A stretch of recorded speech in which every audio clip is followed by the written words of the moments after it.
সেবা সঙ্গম থেকে জগৎবাসী ধীরে ধীরে আস্বাদন করে আর আজ সারা পৃথিবীময় চৈতন্য মহাপ্রভু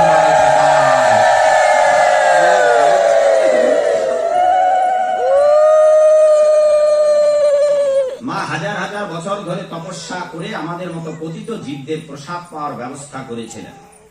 মহাপ্রভুকে এনে ঘরে ঘরে প্রসাদ বিতরণের ব্যবস্থা করেছিলেন। এই গেল। এবার দেবর্ষী নারদ ছিল 12 বছর। ব্রহ্মা 432 কোটি বছর পর প্রভুর প্রসাদ পান, কৃপা পান।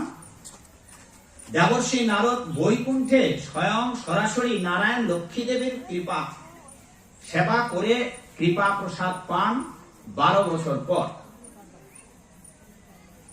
ধ্রুব মহারাজ 7 মায়ের বকুনি খেয়ে গর্ভদাত্রী মাতার পরামর্শে রাজপ্রাসাদ ত্যাগ করেন 5 বছর বয়সে, মাত্র 9 মাস।